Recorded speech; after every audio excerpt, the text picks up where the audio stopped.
मतलब ग्रेविटी क्या है इसका जवाब फिजिक्स के पास आज तक नहीं है। नहीं, क्योंकि इसका बिहेवियर इतना कंफ्यूजिंग है कि कोई सिंगल जवाब है ही नहीं। तो मतलब आइंस्टाइन गलत था, ग्रेविटी स्पेस टाइम का कर्वेचर नहीं। नहीं भाई, गलत नहीं था, मगर पूरी तरह से सही हुआ तो यूनिवर्स एक पॉइंट पे जाके सेंस बनाना बंद कर दे। वो कैसे?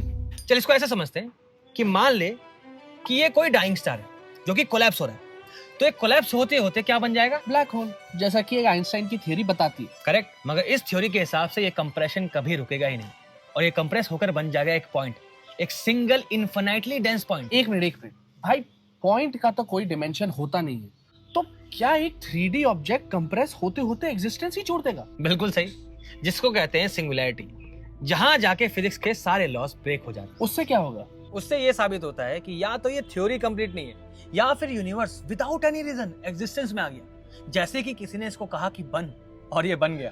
मगर भाई ये सिंगुलैरिटी है क्या चीज जहां फिजिक्स के कोई भी लॉस काम ही नहीं कर रहे हैं? या फिर सिंगुलैरिटी शायद एग्जिस्ट ही नहीं करती, क्योंकि क्वांटम मैकेनिक्स कहती है कि अगर ग्रेविटी फोर्स हुई तो सिंगुलैरिटी कभी बनेगी नहीं और हर डाइंग स्टार एक हद तक कोलैप्स करेगा, उसके बाद ग्रेविटेशनल फोर्स अट्रैक्टिव ना बन के रिपल्सिव हो जाएगी। मतलब एक हद के बाद अगर ग्रेविटी रिपल्सिव फोर्स बन जाती है तो ये तो एक बाउंस इफेक्ट हो गया, यानी कि एक ब्लैक होल कंप्रेस होने की बजाय एक्सपैंड करने लगेगा। और इससे कोई भी ब्लैक होल कभी सिंगुलैरिटी पे कोलैप्स होगा ही नहीं और वो जुड़ जाएगा एक व्हाइट होल से। हद करता है यार, कभी कह रहा है कंप्रेस हो जाएगा, कभी कह रहा है एक्सपैंड हो जाएगा, कभी कह रहा है फोर्स है, कभी कह रहा है नहीं है। भाई क्या है ग्रेविटी? फोर्स है या स्पेस टाइम का कर्वेचर? शायद दोनों, या फिर दोनों ही नहीं। ये स्ट्रिंग थ्योरी तो कहती है कि शायद ग्रेविटी एक हायर डायमेंशन की फोर्स है जो कि हमारे 3D वर्ल्ड में लीक कर रही है। ये क्या आफत है भाई? इसके लिए एक नई वीडियो बनाऊंगा।